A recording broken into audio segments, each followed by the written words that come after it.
Ladies and gentlemen, there's some very good news for AMD's upcoming RDNA 4 GPUs. Specifically, the prices of these cards could actually be much more palatable versus what the rumours were thanks to an online retailer that were basically stating that these cards could be, well, close to $1,000 US. And there have been a couple of very interesting updates that have emerged since then. So just in case you're not on the same page, let's just quickly give you a catch up here. So there was, of course, a retailer, a Bulgarian one, that basically indicates, and her name was Gplay, that the 9070 XT was basically going to be priced at around $900 US. This would put it on the same level, just for your FYI, as the 7900 XT. Meanwhile, the 9070 would be a little cheaper. Well, and I used the word a little because it would still cost $750 US. Now, like I've said before, prices are very difficult to predict, and it's very possible that this retailer thought that they had correct information, but it does seem that this is not the case. Now, rumours up until that point had pointed to the 9070 XT being around the $500 to $600 US price mark. Unfortunately, like I said, when it comes to prices, it's very difficult to know if they're accurate or not, but that was the rumour that was floating around. But then this rumour popped up and some other people said, yeah, well, that does kind of make sense. But since then, we've had a few updates. First of which is AMD's Frank Azer essentially just completely denied it. He actually posted on Twitter and said that $899 US starting price was never part of the plan. And again, he is an AMD employee, so given his position at the company, I'm going to probably say he knows what the prices were. Now, there were a lot of rumours that AMD delayed the RDNA 4 launch simply because AMD wanted to respond better to Nvidia's RTX 50 series, and I can probably say that that's quite likely, but I also think that some of the official information that they wanted to get things right and get the software as optimized as possible could possibly have something to do with it as well. I think it's one of those things where there's probably several factors that came into this, and I'll let you guys discuss in the comments what you think the primary one is, because everyone's got a different opinion, and yeah, it becomes quite messy, but regardless, it doesn't really matter at this point. It is what it is, and the cards, of course, are going to be launching in March. So, since then, there has been something else that popped up, and I actually kind of missed it a few days ago, mostly because I was basically smacking my head against the wall finishing the RTX 5080 stuff. But basically, Thomas on Twitter initially spotted this, and this is from Napoleon on Chip Hell. Now, this initial translation is not 100% correct, I don't think, so bear with me a second, because on Chip Hell it said AMD's official price guide is over 5,000. Now, this basically seems to be the pricing guide within China, and it says over 5,000, which is not great, because if you do a yuan to US dollar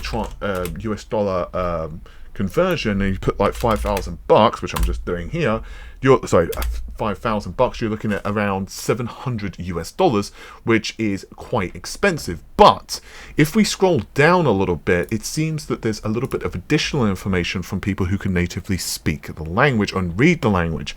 For example, it's an error translating, says Kari Friends, on the first. I'm Chinese. What Napoleon means is, I'm not going to read that first part actually, but if the price is above 5,000, which means the price is impossible to be over 5,000. Now, you also need to take into consideration that this is inclusive, almost certainly, of the sales tax as well, which is in China. Now, don't forget, just to put a little bit of context into this, the RTX 5070 Ti, I'm just going to give the MSRP prices here. I know MSRP is kind of a joke at this point with certain graphics card launches, but the MSRP is 749. The 5070 has an MSRP of 549. And quite frankly, I wouldn't be surprised if AMD want to be as absolutely aggressive as possible. So I don't really think that we're going to be spending like $900 for these cards. It just doesn't make any sense to me whatsoever. With that caveat, however, will some cards be significantly more expensive? Potentially, because obviously there is a big range when it comes to graphics cards prices. So for example, you can have like a basic reference card let's just hypothetically say that that's $600. Let's just use a nice easy number. I could certainly see some retail variants of the cards which have much better cooling solutions, maybe higher power limits, higher clock frequencies, whatever. I could maybe expect those to go over $700. With that said, I do think AMD has a pretty good shot at being very competitive with the RTX 5070 Ti and maybe even the 5080. It really does depend upon the clock frequencies and just how much room is left in the tank for the driver optimization, and of course ultimately just how true a lot of the leaks were. Frank Azer has also gone on record and said, again, getting himself in a little bit of trouble, saying that the leaks for the RDNA 4 benchmarks that we saw were actually underselling what the cards can do. So if that's true, then I can see Nvidia having a lot of pressure placed upon them for the 5070 Ti. So it's going to be very interesting, particularly when we take FSR4 into the equation, because the rumors and the information that seems to be floating around online and the image comparisons I've seen, it looks really good. But ultimately, until it's in the hands of reviewers and we get to try it ourselves, it's very difficult to know. And I'm going to just finish this video off real quick with the 5060 Ti and 5060 release dates, because by golly, we know their release date is going to be March, apparently. So this is courtesy of an image that leaked from Chaintech. If you don't know, they are essentially tied with Colourful. Of course, they're a pretty big AIB in China. So you see here that in the first month, which is obviously January, 5090D and 5080 launched in China. February, we have the 5070 Ti and the 5070. And then finally in March, we have the 5060 Ti and 5060. Now, your next point of questioning, you may say, well, gee, what are the specs? And I would say that's a great question. We'll get back to you on that one. No one knows.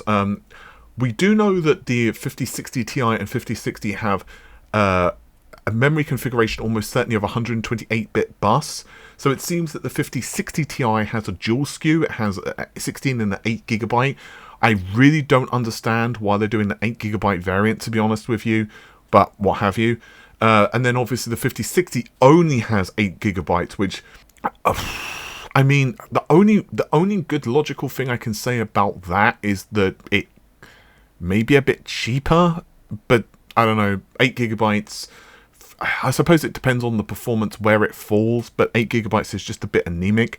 I really wish instead the bus was a bit wider, or they were using 3 GB modules, but that's neither here or there.